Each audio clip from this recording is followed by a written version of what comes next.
I was very impressed with his quick knockout the other night at the O2 Arena.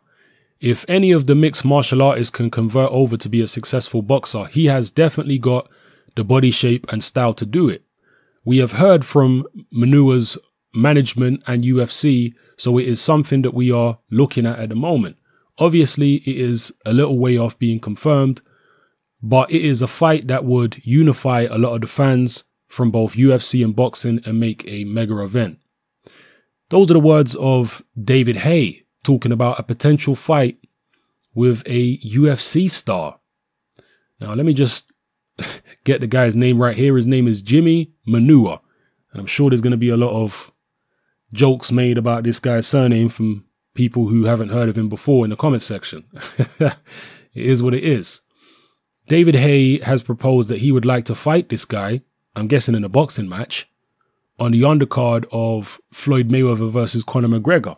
Now, we don't yet know if the Mayweather-McGregor fight is going to go ahead. There's a lot of talk, there's a lot of hype, but it certainly hasn't been finalized yet as far as I'm aware. Haye has put himself forward to be on the undercard against this guy, which really would be fitting, to be honest, because I view the Mayweather-McGregor fight as a circus act, and David Haye versus this Manua guy would be the same kind of thing, a circus. So, yeah, this is what Haye wants. Haye is obviously recovering from Achilles surgery. He had a very badly damaged Achilles. So, you know, he's acting as though he can take fights and agree to fights now, but it's certainly not a foregone conclusion that he'll be able to recover well enough from that Achilles problem to be able to complete a full training camp. You know, these training camps are not easy. In boxing, you have to use your legs a lot. You have to have conditioning in your legs.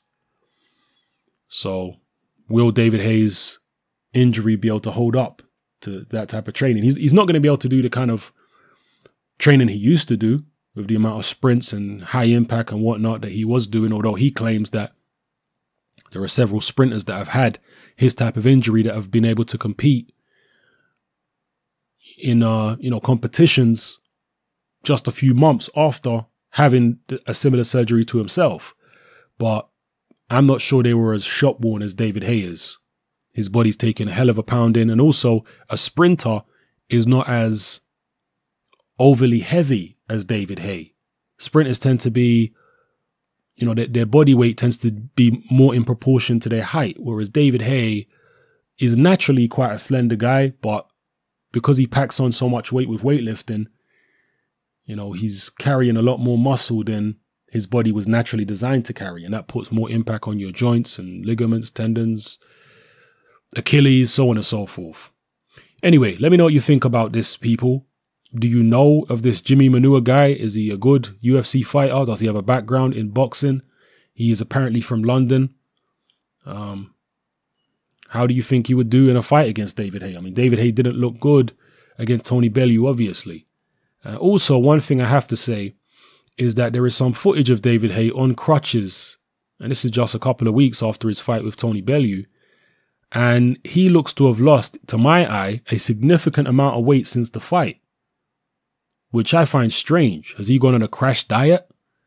Maybe he is overcompensating for the fact that he can't work out, you know, he can't do anything with his legs, so he's really cutting down on the food intake as a way of, you know, because sometimes you get injured, you hurt your leg, you'll be sitting all the time or lying down all the time, you'll put on a bag of weight if you're still eating the amount of calories that you were eating when you were training. So perhaps this is a response to the injury that he's just not eating that much. I don't know, but he certainly looks to have lost a significant amount of weight since the fight, which I did find weird, to be honest. So let me know what you feel about this story, people. Drop it all in the comment section below. It's happening. I'm out.